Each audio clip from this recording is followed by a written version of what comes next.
زکوٰۃ انفرادی حکم ہے.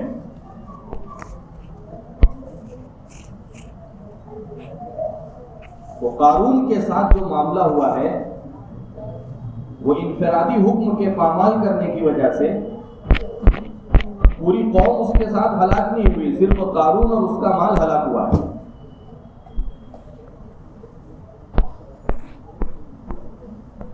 کہا کہ جو اعمال انفرادی ہیں اس پر مددیں بھی انفرادی ہیں اور اس کے چھوڑنے پر سزا اور پکڑ بھی انفرادی ہے، لیکن جو اعمال اجتماعی ہیں اس کے پورا کرنے پر مدد بھی اجتماعی ہے اور اس کے چھوڑنے پر اللہ کی طرف سے پکڑ بھی اجتماعی ہے.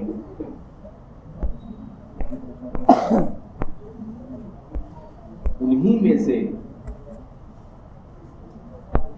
ایک بنیادی عمل جو اجتماعی طور پر پوری امت کے ذمے ہے وہ دعوت کی محنت ہے. اس لیے اس کے چھوڑنے پر افراد کا مواخذہ نہیں ہوگا. اس لیے ایک عرب عالم کہنے لگے کہ امت کی مدد اللہ کی طرف سے اور امت کی پکڑ اللہ کی طرف سے عبادات کی بنیاد پر نہیں ہے.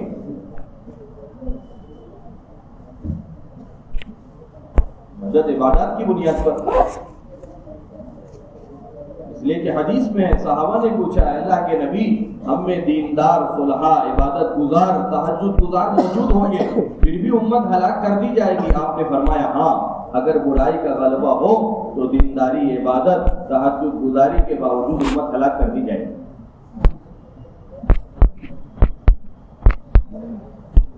قرآن نے کہا وما کان ربک مهلک القری بظلم واهلها مسلمون. اگر اصلاح کی فکر ہوگی تو پھر اللہ پاک بستیوں کو ہلاک نہیں کریں گے. یہ اجتماعی فریضہ امت کے ذمے ہے. ہم تو اس میں لگ گئے کہ یہ فرض ہے نہیں ہے.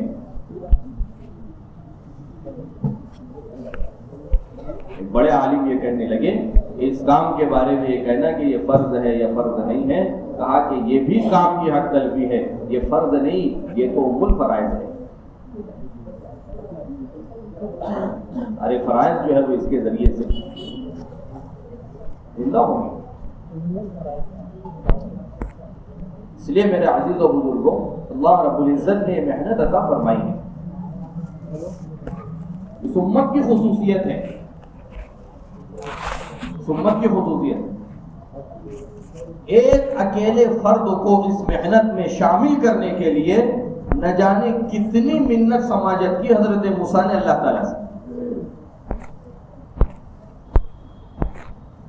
صرف اپنے بھائی کو دعوت کی محنت میں شریک کرنے کے لیے. اللہ نے پوری امت محمدیہ کو اپنے نبی کی محنت میں بغیر کسی درخواست کے شریک کر دیا. قل هذه سبیلی ادعو الى اللہ على بصیرۃ انا ومن اتبعني.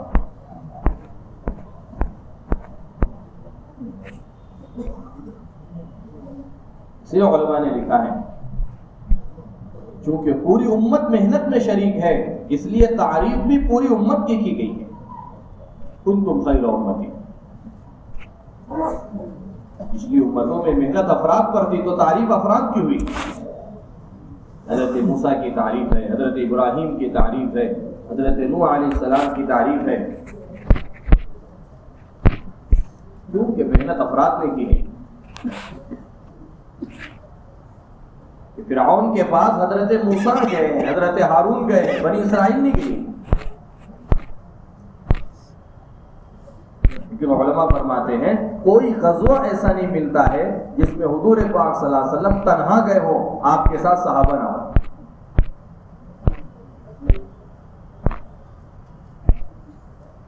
اللہ رب العزت یہ بتا رہے ہیں حتیٰ کہ قرآن پاک میں بھی کہیں ایسا نہیں ہے کہ اللہ کے نبی صلی اللہ علیہ وسلم کا ذکر ہو اور ساتھ میں امت کا ذکر نہ ہو. دیگر انبیاء کے بارے میں یہ چیز نہیں ملے گی کہ جہاں حضرت موسیٰ کا تذکرہ وہاں بنی اسرائیل کی بھی ذکر ہو، جہاں حضرت ابراہیم کا تذکرہ وہاں ان کی قوم کا ذکر ہو، نہیں ملے گا.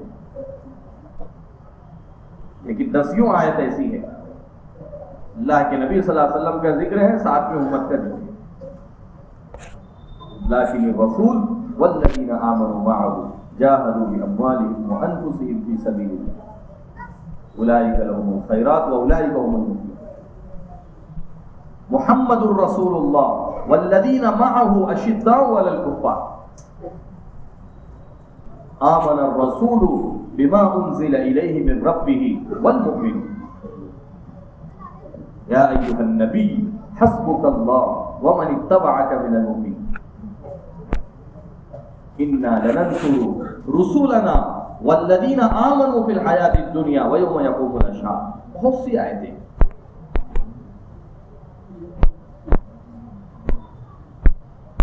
اس لیے میرے دوستوں بزرگوں، دعوت تو قرآن پاک تو پورا کا پورا دعوت سے بھرا ہوا ہے. ہم کو قطر میں اردن کے بڑے عالم ملے، وہ کہنے لگے کہ جتنی مکی آیتیں ہیں میں ہر آیت سے دعوت کو ثابت کر سکتا ہوں.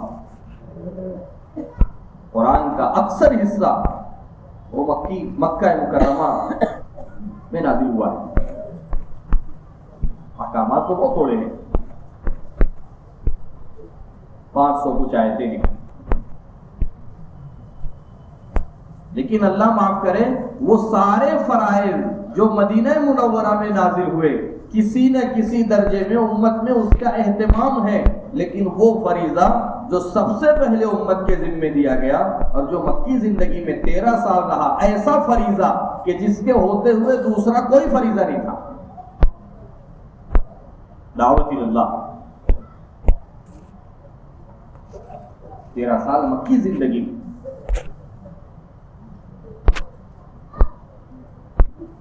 اللہ کی طرف بلانا. یہ بعد والا تو محفوظ ہے، لیکن پہلے کو امت نے بلایا. اس لیے آپ دیکھ لیں قرآن پاک جتنی تفصیل سے اس محنت کو بیان کیا گیا ہے، کسی اور حکم کے بارے میں اتنی تفصیل پورے قرآن میں کہیں نہیں،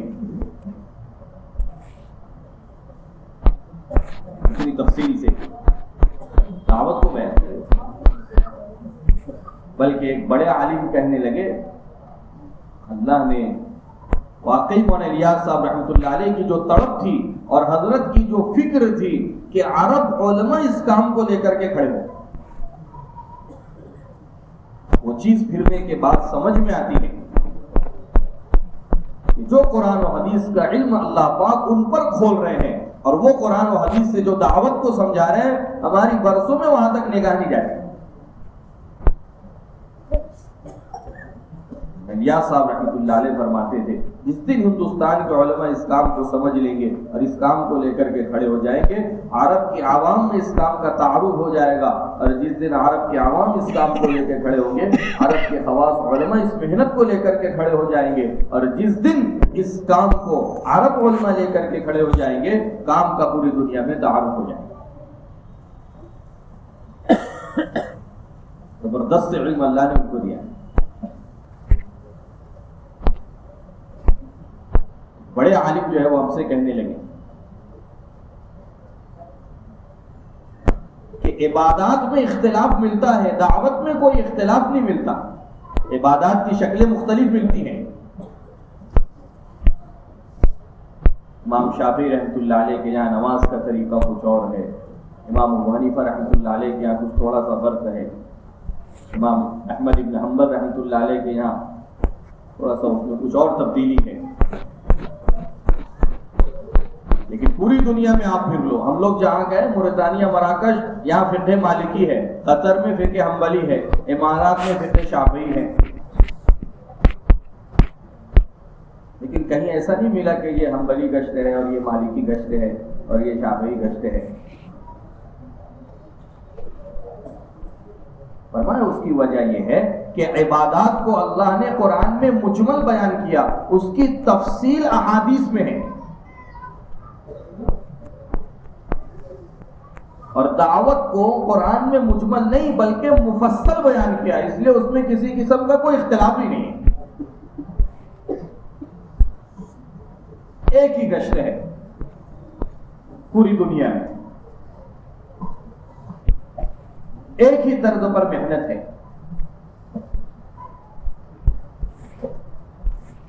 تفصیل کے ساتھ۔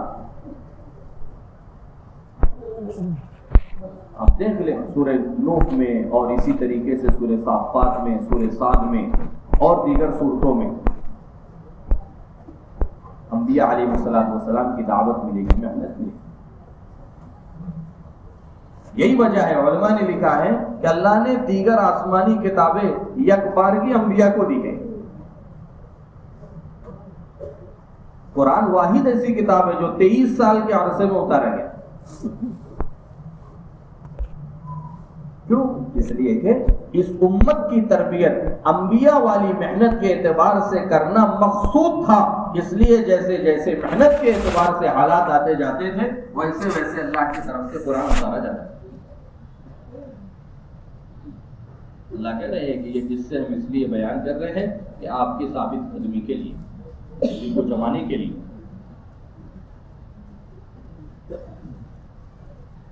ہاں تو پورا کا پورا دعوت سے بھرا ہوا ہے۔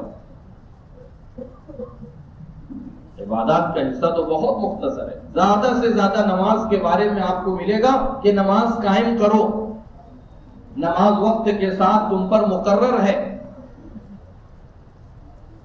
نماز میں کتنے فرائض ہیں، کتنے واجبات ہیں، 51 سنتیں ہیں، یہ تفصیل آپ کو نہیں ملی۔ یہی حال زکوٰۃ کا ہے، روزے کا ہے، حج کا ہے۔ ان کے فرض ہونے سے متعلق تو آیتیں ہیں لیکن ان کی تفصیل جو ہے وہ نہیں ہے، لیکن ایک ایک جز کو دعوت کے اللہ رب العزت نے مفصل قرآن میں بیان کیا۔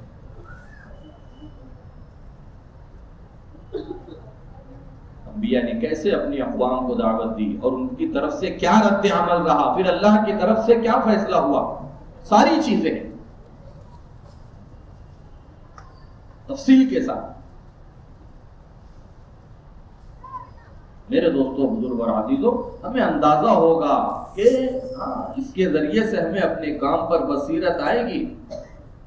مفتی یعقوب صاحب کہنے لگے ابھی واپسی میں کہ یہ کام یہ تقلید کی بنیاد پر نہیں چلے گا، ظن کی بنیاد پر، یہ بہت کمزور بنیادیں ہیں، ان بنیادوں پر کھڑے ہونے والے کبھی بھی گر جائیں گے۔ فلاں صاحب کر رہے ہیں تو اچھا ہی کام ہوگا، ہم بھی کر رہے ہیں۔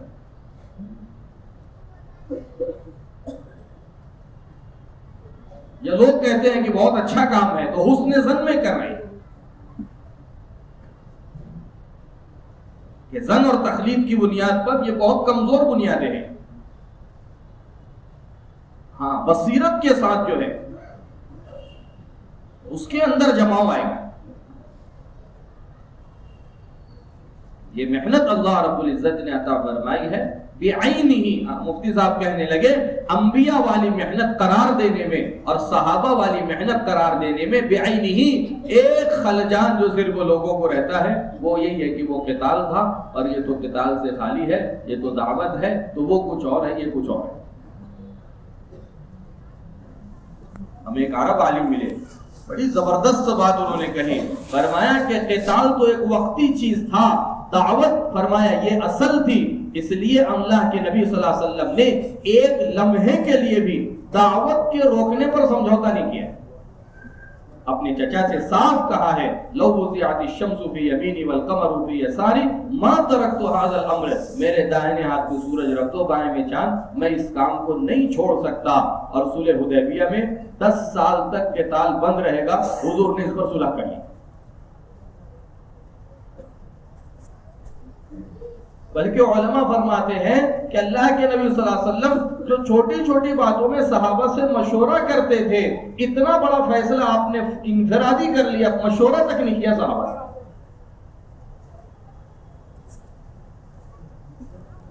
تو ایک وقتی چیز تھی،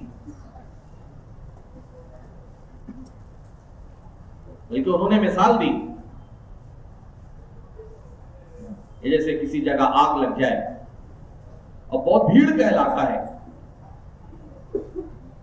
اب آگ بجھانے والے عملے کو وہاں تک پہنچنا ہے، تو راستے سے اگر بھیڑ نہ ہٹے، ہر جگہ گورنمنٹ نے، حکومت نے ان کو اتنی اجازت دی ہے کہ اگر تمہاری جلد بازی کی وجہ سے 2-4 لوگ مر بھی جائیں، جانے چلی جائیں، تو بھی تم پر کوئی کیس نہیں بنے گا. کیوں کہ تم ان 2-4 کو بچانے جاؤ گے، وہاں 2-4 ہزار ہیں جن کی جانیں خطرے میں پڑی ہوئی ہیں.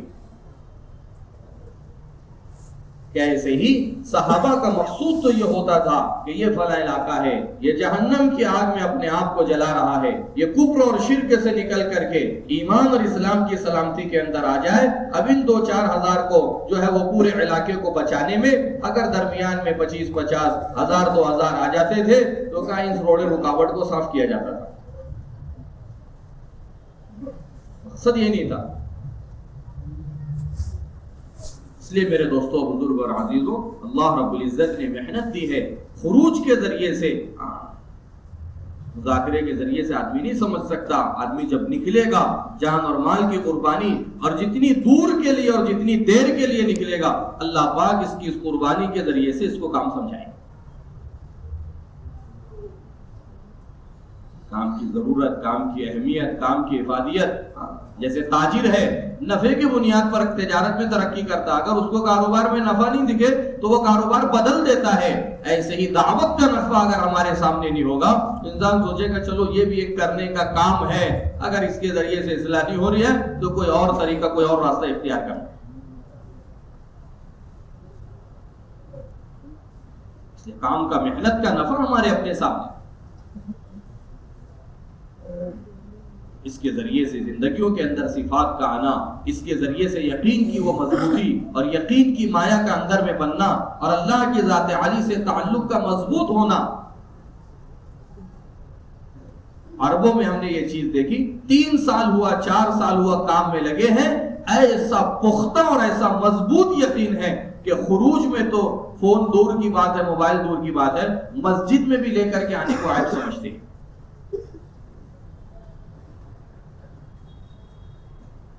اللہ کے گھر میں جا رہے ہیں اور اللہ کی ذات عالی پر، یعنی اس فون کو لے کر کے جانا گویا اس بات کی علامت ہے کہ جو بھی چیز ہوگی میں یہاں سے خبر لوں، اللہ کی ذات عالی پر اعتماد کامل نہیں ہے.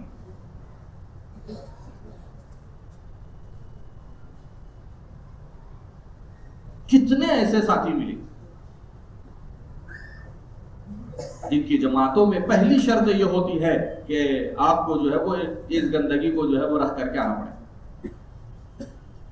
پورا 4 مہینہ مقامی عربوں کی جماعتیں پیدل جو ہے وہ بغیر، اچھا ایسا نہیں ہے کہ خود کے پاس نہیں ہے تو کسی سے لے کر کے گھر خیر خیریت کہنے لگے. 4 مہینے تک گھر کے کسی فرد سے کوئی رابطہ نہیں ہوتا.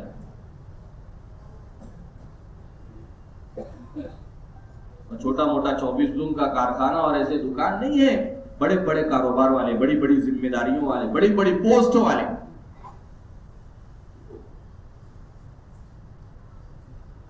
اگر ہم اللہ کے، سب سے پہلی بنیاد تو یقین ہے، اللہ سے ہونے کو کہہ رہے ہیں، اور اگر تو ہمارا یقین کہاں رہا اللہ پر. اس لیے میرے دوستوں بزرگوں، ایک ہر لفظ کی حقیقت ہوتی ہے، ایک اس کے الفاظ ہوتے ہیں. اب دروازے میں تالا لگا ہوا ہے، 1000 مرتبہ بھی آپ چابی چابی چلاؤ گے تو تالا کھل نہیں، وہ تو چابی سے ہی کھلے گا.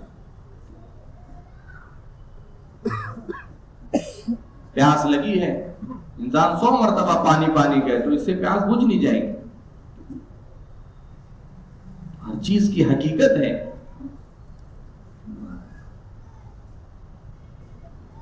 ایسے ہی ایمان کے الفاظ ہیں، ایمان کے بول ہیں، ایک ایمان کی حقیقت ہے. محنت کے ذریعے سے اس حقیقت کو اپنے اندر اتارنا ہے. اس لیے اللہ کے نبی صلی اللہ علیہ وسلم نے پوری امت کو اللہ سے ہونے کو بولنے پر اور اللہ سے ہونے کو سننے پر اور اس یقین کے سیکھنے پر مسجد کے ماحول میں جمع کیا تھا.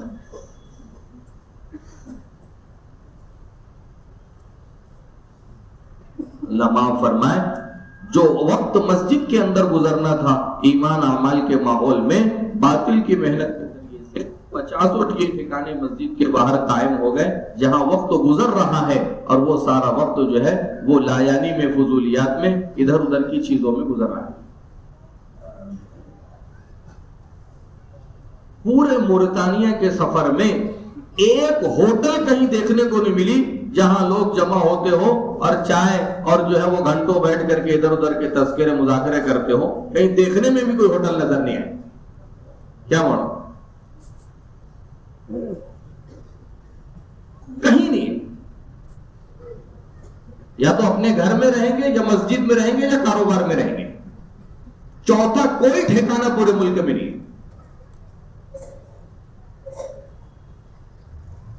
مولانا یوسف صاحب رحمۃ اللہ علیہ فرماتے تھے انسان اپنے گھر کاروبار کے ماحول میں نہیں بگڑتا ہے، اس کے علاوہ جو تیسرے ٹھکانے پر اس کا وقت گزر رہا ہے یہ بگاڑ فساد کا سبب ہے.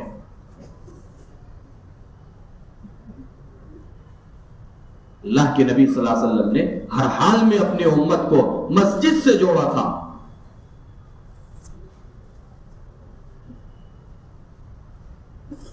جن کو اللہ نے یہ مقام دیا تھا کہ ایک انگلی سے پانی کا چشمہ جاری ہو جا رہا ہے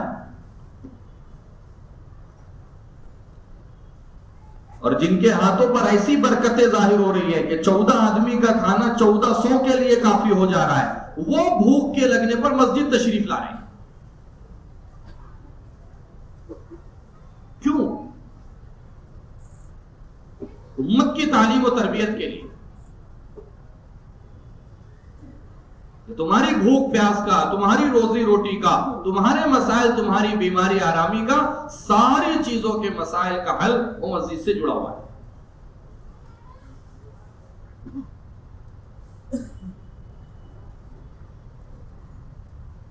ابھی نظام الدین میں مفتی یعقوب صاحب روانگی کے مذاکرے میں روزانہ یہ بات کہہ رہے ہیں کہ ہم محنت کے چھوٹ جانے کی وجہ سے اتنے دور ہو گئے کہ اس زمانے میں امت کو اپنی روزی روٹی کے مسئلے کا حل مسجد میں نظر نہیں آ رہا. دور نبوت میں جنگل کے جانوروں کو اپنی روزی کے مسائل کا حل مسجد کے عمل میں یقین آتا، مسجد سے ہونے کا یقین.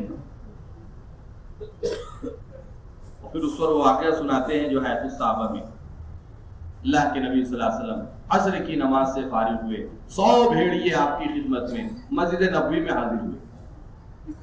آپ نے صحابہ سے فرمایا کہ یہ بھیڑیے اپنے روزی کے مسئلے کو لے کر کیا کیا جائے؟ آپ نے فرمایا صحابہ سے کہ ہر ریوڑ والا سال میں ایک بکری وہ ان بھیڑیوں کو دے دے. صحابہ نے فرمایا اللہ کے نبی یہ تو بڑی زیادہ مقدار ہو جائے گی، یہ تو یعنی مشکل ہو جائے گا. اللہ کے نبی صلی اللہ علیہ وسلم نے فرمایا بس ٹھیک ہے. بھیڑیوں سے کہا کہ تم جھپٹا مار لو اور صحابہ سے کہا تم اپنے ریوڑ کی حفاظت کرو.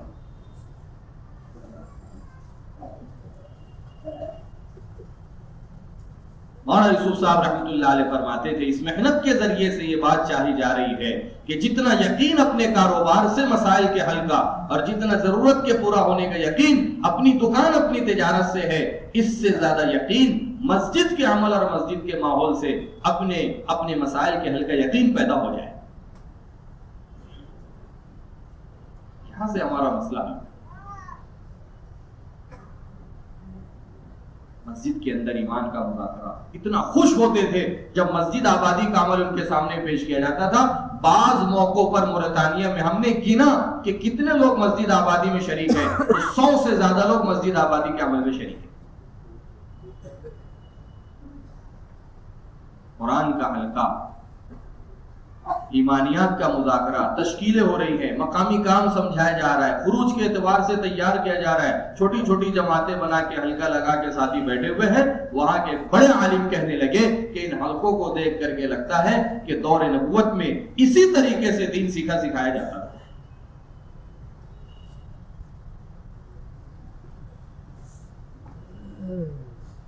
ہمیں تو آج پتا چلا کہ مسجدوں کو 24 گھنٹے ان عملوں کے ذریعے سے آباد کرنا ہے. یہ تو وہ باتیں ہیں جو امت بھول چکی تھی. ایمانیات کے مذاکرے مسجد کے ماحول میں اللہ کی قدرت کو بولا جائے، اللہ قادر ہے، جو چاہے جیسے چاہے جب چاہے کرنے پر قدرت ہے۔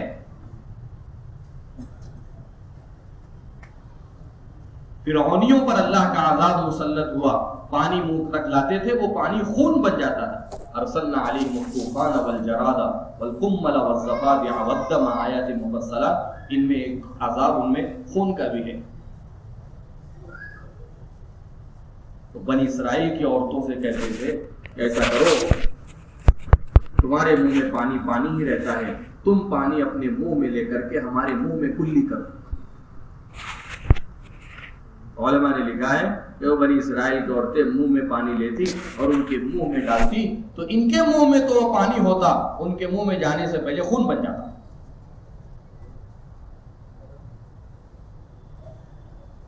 قدرت ہے۔ یہ مذاکرے میرے دوستوں، بزرگ اور عزیزوں مسجد کے ماحول میں ہر فرد امت کو مسجد سے جوڑا جائے،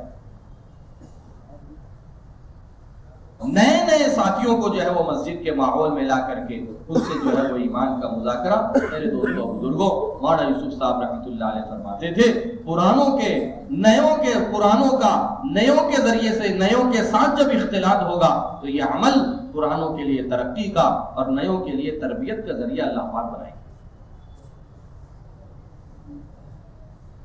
وائل ابن حجر ابناء الملوک ہیں، بادشاہوں کے اولاد میں سے ہیں، مدینہ منورہ تشریف لائے، ایمان میں داخل ہوئے۔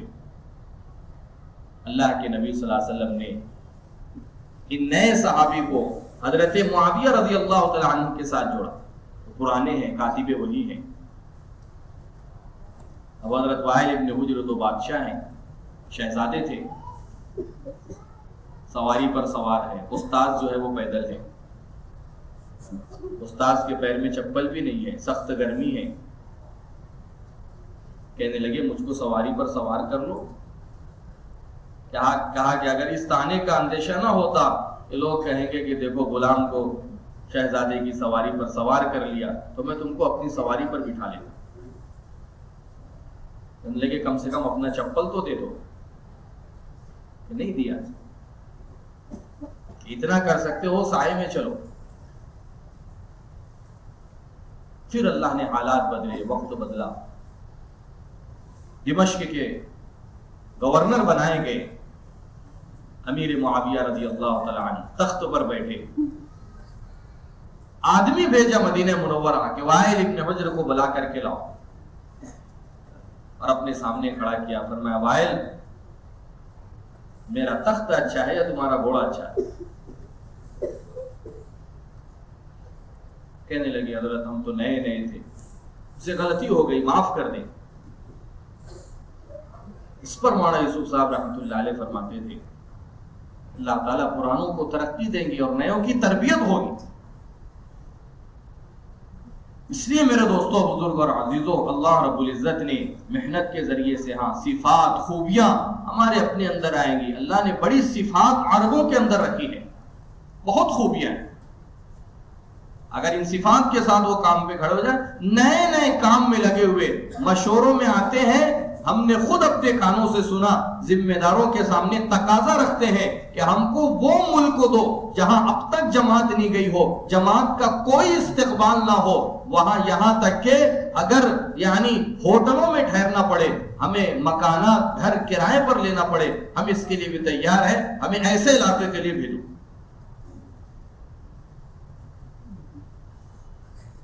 بلکہ قطر میں ہم لوگ مشورے میں شریک تھے تو ایک جماعت انڈونیشیا کی آئی، وہ جماعت پہنچی تھی تو وہ ذمہ دار وہ مشورے کے اندر شریک ہوئے، انہوں نے تقاضا رکھا کہ ہمارے بہت سارے جزیرے ایسے ہیں جہاں اب تک عربوں کی جماعتیں نہیں آئی ہیں، ہمارا تقاضا ہے اسی مجمع میں نقد جماعت بن گئی جانے کے لیے۔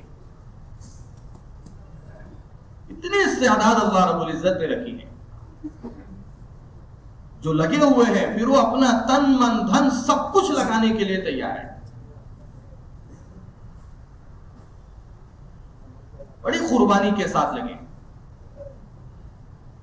تو یہ استعداد اور یہ صلاحیتیں، لیکن میرے دوستوں بزرگوں جو ہے وہ تو شاید فیصد میں بھی نہ آئے، مائنس میں ہے. بہت بڑا عاملہ ہے جو محنت سے دور ہے، اور محنت سے دور ہونے کی وجہ سے زندگیاں جو ہے میرے دوستوں بزرگوں دین سے، فرائض تک سے دور ہو گئی.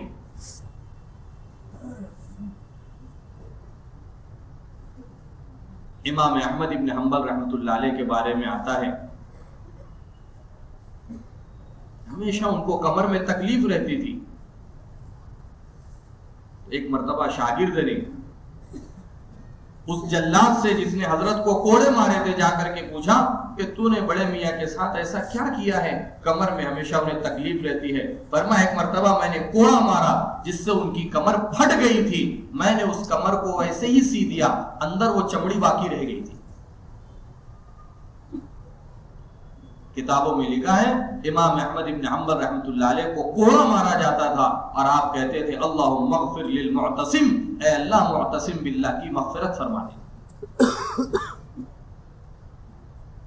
جس بادشاہ کے حکم سے کوڑا مارا جا رہا ہے یہ اس کے لیے مغفرت کی دعا کر رہے ہیں. کسی نے پوچھا حضرت یہ کیا بات ہے؟ فرمایا کہ ہاں یہ خلفائے بنو عباسیہ میں سے ہے، حضور پاک صلی اللہ علیہ وسلم کے یعنی خاندان سے ان کا تعلق ہے، رشتہ داری ہے.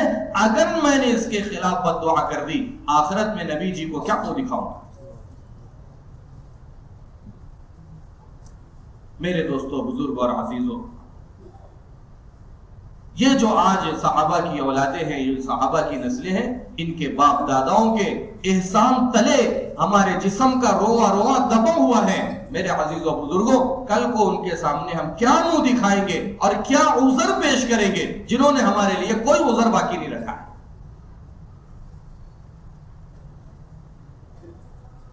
موریتانیہ کے اندر ایک ساتھی ملا ہمیں جو وہاں پڑھائی کے لیے آیا ہوا تھا، وہ جزیرۃ القمر کا تھا، بہترین عربی بولتا ہے. ہم نے اس سے بات کی تو اس نے کہا ہمارے پورے ملک میں عربی بولی جاتی ہے، حالانکہ افریقہ کا ملک ہے. ہم نے اس سے پوچھا تمہارے ملک میں اسلام کیسے آیا؟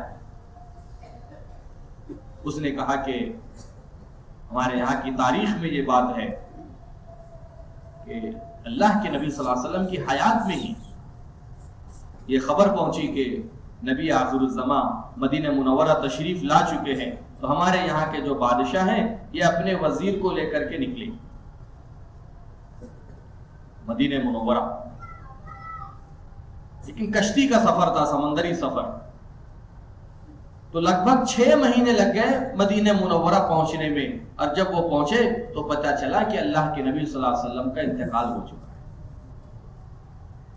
اتنا لمبا سفر کر کے پہنچے تھے تو وہیں قیام کر لیا. اور اللہ کا کرنا یہ کہ کچھ دن بعد بادشاہ کا بھی انتقال ہو گیا. وزیر نے سوچا کہ اگر میں بھی یہاں مر جاؤں گا تو پھر ہمارا پورا ملک تو ایسے ہی کفر اور شرک میں رہے گا. تو حضرت ابوبکر صدیق رضی اللہ تعالی عنہ کا دور خلافت گزر چکا تھا، حضرت عمر کا دور خلافت گزر چکا، حضرت عثمان رضی اللہ تعالی عنہ خلیفۃ المسلمین تھے. حضرت عثمان سے کہنے لگے امیر المومنین میں چاہتا ہوں کہ میں اپنے ملک چلا جاؤں تاکہ اپنے ملک میں جا کر کے محنت کر سکوں. ہمارا پورا ملک اگر اللہ نے چاہا تو وہ اسلام میں داخل ہو جائے. بہت اچھی بات ہے. امیر المومنین میں چاہتا ہوں کہ یہاں کا کوئی فرد میرے ساتھ چلے تاکہ وہ دلیل اور سند ہو جائے. میرے دوستوں بزرگوں، صحابہ اپنے کو بچا کر کے دوسروں کو لگانے والے نہیں تھے. حضرت عثمان رضی اللہ تعالی عنہ نے اپنی اولادوں میں سے ایک لڑکے کو بھیجا جس کی عمر صرف 10 سال تھی. کہنے لگے کہ ان کی قبر آج بھی وہاں موجود ہے. مولانا یوسف صاحب رحمۃ اللہ علیہ فرماتے تھے صحابہ کے ذریعے سے اللہ نے جو دنیا میں انقلابی کام لیا اس کی بنیادی وجہ یہی ہے صحابہ کا ہر فرد وہ دوسروں سے پہلے اپنی جان کا لگانے والا تھا.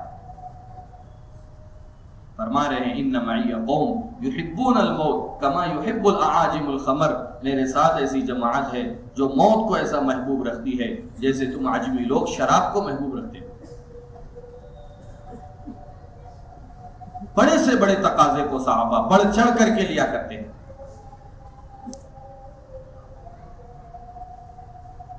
تو یہ پورا کا پورا ملک جو ہے وہ ایک بچے کے ہاتھوں پر اللہ تعالیٰ نے ان کو اسلام کی توفیق دی.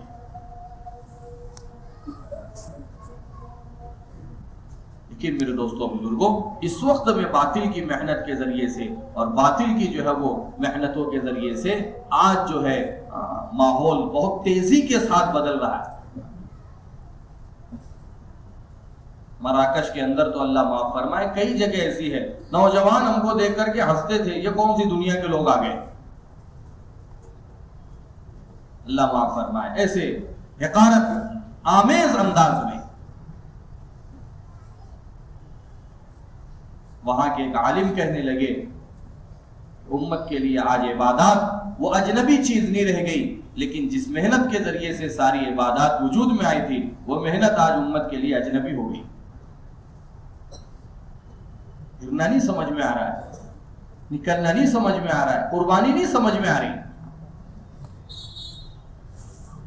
میرے دوستوں بزرگ اور عزیزوں، کہا کہ اللہ تعالیٰ نے یہ قربانی کا مزاج ان میں رکھا ہے.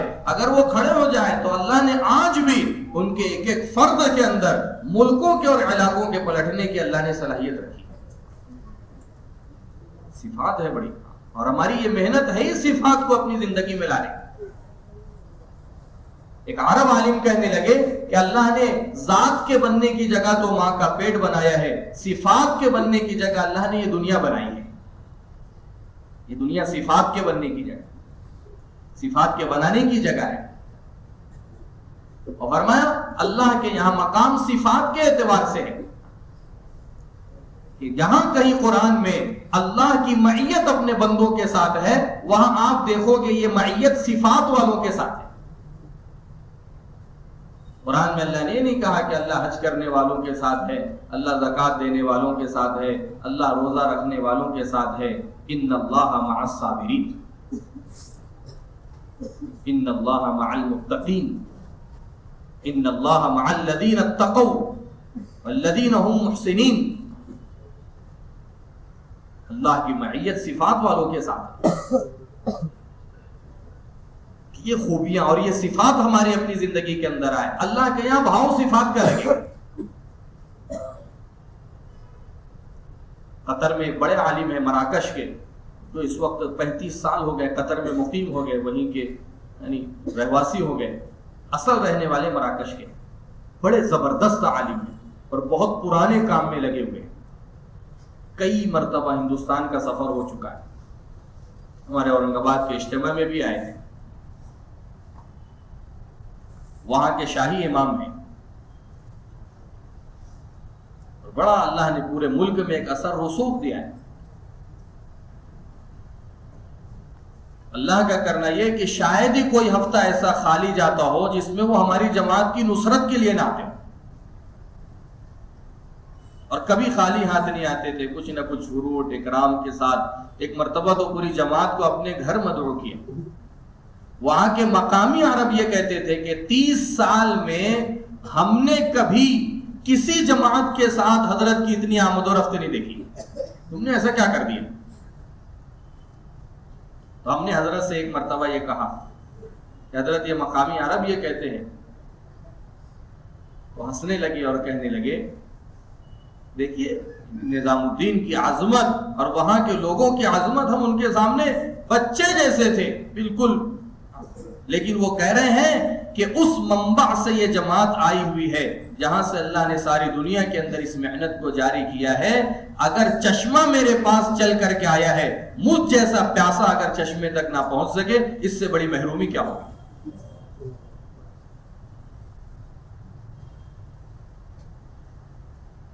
بہت تقاضے ان کے پیچھے، بڑی ذمہ داریاں.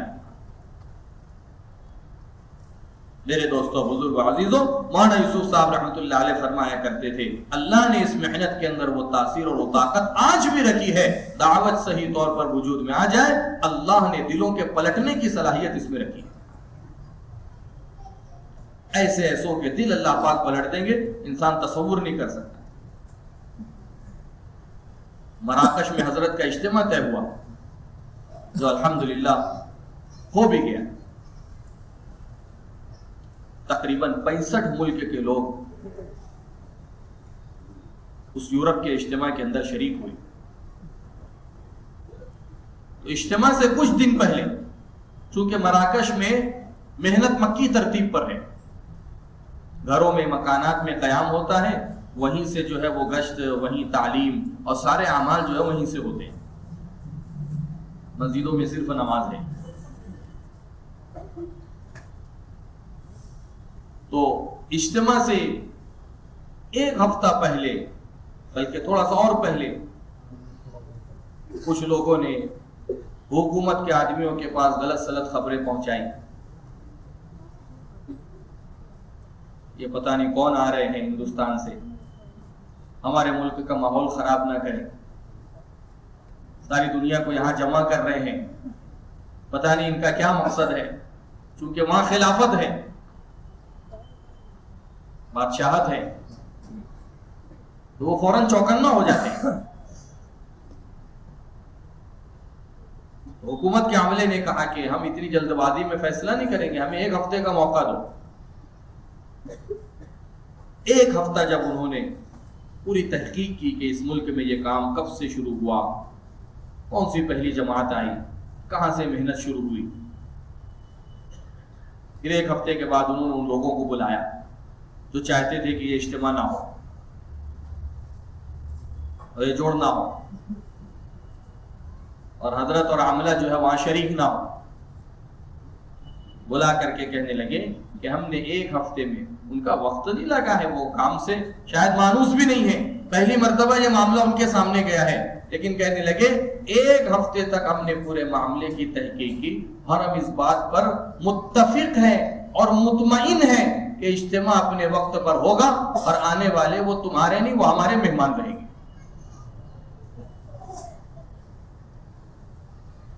ملکی سطح پر استقبال کیا اور فرمایا ہم نے یہ بات دیکھی ہے کہ سب سے پہلی جماعت جو ہمارے ملک کے اندر آئی ہے وہ تقریباً 1960 میں نظام الدین سے، اور عمر صاحب رحمۃ اللہ علیہ سال کے لیے ان علاقوں کے اندر بھی رہے ہیں. فرمایا جس جگہ سے اور جس تار دیواری سے ہمارے یہاں یہ محنت اور یہ کام پہنچا ہے، وہاں سے جو بھی آئے گا ہم اس کا استقبال کریں گے.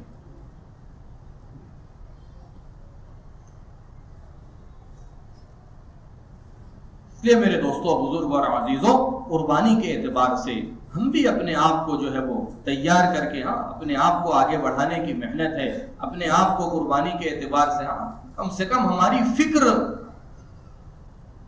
قطر کے اندر ایک بڑے پرانے ساتھی جو ہے وہ کہنے لگے کہ اللہ معاف فرمائے 10-20 سال 25-50 سال ہو گئے، اب تک ہماری فکر تک نہیں بدل سکی. ایک تاجر تجارت کی فکر کے ساتھ سوتا ہے، تجارت کی فکر کے ساتھ اڑتا ہے، اب تک ہماری وہ فکر نہیں ہوئی جو ایک داعی کی بے چینی اور غم اور فکر ہونا چاہیے.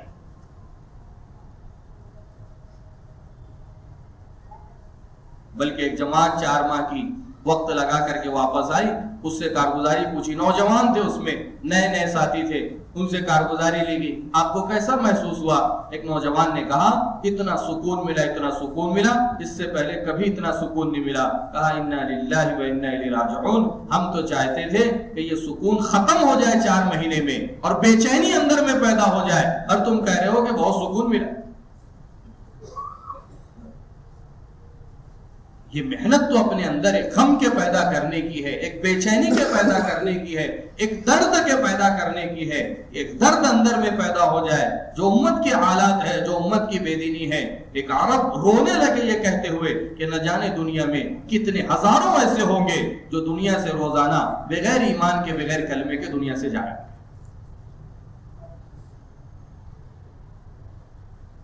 یہ ان کا ذمہ دار کون ہے؟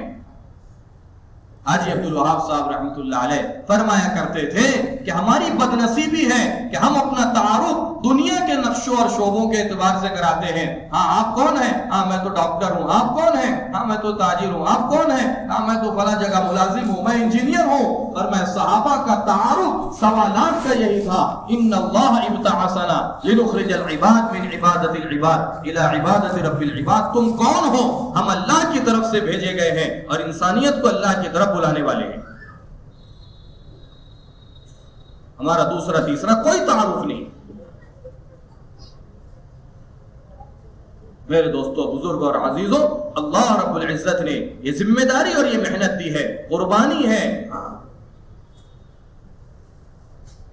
مشہور جملہ ہے مولانا یوسف صاحب رحمۃ اللہ علیہ کا، قربانی والا اسلام دنیا میں پھیلتا ہے، قربانی والا اسلام دنیا کے اندر چمکتا ہے، اور قربانی والا اسلام اللہ پاک دنیا میں اسے چمکاتے ہیں۔ مولانا یوسف صاحب رحمۃ اللہ علیہ فرماتے تھے، اس دور میں مسلمان ہر ایمان والے کی دلی تمنا یہ ہے دنیا میں اسلام کا غلبہ ہو، اور دنیا میں اسلام کو سربلندی ملے، اور دنیا میں اسلام کا جھنڈا اور پرچم اونچا ہو، لیکن یہ اپنی 6 فٹ کی باڈی میں اسلام کو نافذ کرنا نہیں چاہتا ہے۔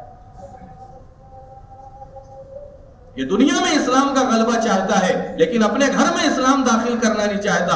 یہ دنیا میں اسلام کی سربلندی چاہتا ہے، لیکن اپنے خاندان میں اور اپنے محلے میں اور اپنی بستی میں یہ 100% اسلام کو زندہ کرنا نہیں چاہتا۔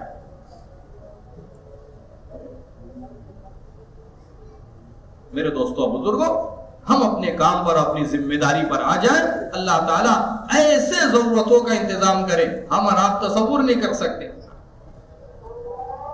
مصر میں جماعت گئی عربوں کی، وہ عرب ساتھی کارگزاری سنانے لگے کہ ہماری جماعت عرب گئی تو وہاں ایک نوجوان بیان میں اٹھ کر کے کہنے لگا کہ ساری امت کو تم اللہ کے راستے میں نکال دو گے، دکان پہ کون بیٹھے گا، کھیتی باڑی میں کون کرے گا، کارخانے میں کون جائے گا۔ بیان ختم ہونے کے بعد جو ذمہ دار تھے انہوں نے ان کو بلایا اور کہا کہ تمہیں اس کا جواب چاہیے، کیا چاہیے، یہ قرآن حدیث سے چاہیے یا عقل سے چاہیے؟ کہ نہیں، مجھے عقل سے سمجھنا ہے۔ یعنی تمہارے ملک کا وزیر اعظم کون ہے؟ اس نے نام لیا۔ کہ وہ صاحب دکان پہ کب جاتے ہیں؟ وہ وزیر اعظم ہے، وہ کیوں دکان پر جائیں گے؟ تو اچھا وہ کھیتی باڑی کب کرتے ہیں؟ یہ کیسی بے وقوفی کی بات ہے، وہ کیوں کھیتی باڑی کریں گے؟ کیوں کھانا نہیں کھاتے ہیں؟ کہ نہیں، سب سے اچھا کھانا جو پورے ملک میں وہ کھاتے ہیں۔ وہ کپڑا نہیں پہنتے کہ نہیں، سب سے عمدہ کپڑا پہنتے ہیں۔ تو دکان پہ کب جاتے ہیں؟ ان کو کیا دکان پہ جانے کی ضرورت، وہ تو بادشاہ ہیں۔ فرمایا ایسے ہی امت کو اللہ نے بادشاہ بنایا ہے، امت کو اللہ نے امام بنایا ہے، یہ اپنے مقصد پر آ جائے، اس کو ان چھوٹے چھوٹے کاموں میں لگنے کی ضرورت نہیں ہے، ان کاموں کے کرنے کے لیے پوری دنیا پڑی ہوئی ہے۔ تو بادشاہ کی ساری ضرورتیں پوری ہو رہی ہیں۔ اس لیے میرے دوستوں، بزرگوں، بچوں میں، مردوں میں، عورتوں میں حضور پاک صلی اللہ علیہ وسلم نے کسی کو نہیں چھوڑا ہے، ہر فرد امت کو اپنی محنت میں اور اپنے مشن کے اندر شریک کیا ہے۔ بیرون کے اس سفر کے ذریعے سے اس چیز کی بھی جو ہے وہ اہمیت کا اندازہ ہوا کہ واقعی ہمارے بڑوں پر جو اس چیز کا غلبہ ہے، مستورات کی محنت اور مستورات کے اندر فکر اور مستورات کے اندر اعمال کا زندہ کرنا، بہت تیزی کے ساتھ باطل مستورات کے ذریعے سے مستورات میں جو ہے وہ محنت کر رہا ہے۔ قطر کے اندر ہم نے دیکھا، یعنی 100% عربوں کے یہاں بچوں کو پالنے والی جو عورتیں ہیں ان میں 90% کرسچن ہیں۔ یہ فلپائن ہے، تھائی لینڈ ہے اور ان علاقوں سے آنے والی ہے۔ بچہ پیدا ہو جاتا ہے، اس کے بعد شاید اس کے ماں کو پتہ نہیں رہتا وہ کہاں بڑا ہو رہا ہے، کیا کھا رہا ہے، کیا پی رہا ہے، کیا پہن رہا ہے، کیا اوڑھ رہا ہے۔ مستقل ایک عورت اس کے واسطے لگی ہوئی ہے، وہ اس کو سب ساری چیزیں کر رہی ہے۔ میرے دوستو بزرگوں، اتنی اہمیت دی گئی تھی بچے کے لیے کہ اس کا پہلا مدرسہ ماں کی گود تھا۔ باطل نے بڑی آسانی کے ذریعے سے اس گود سے بچوں کو محروم کر دیا ہے۔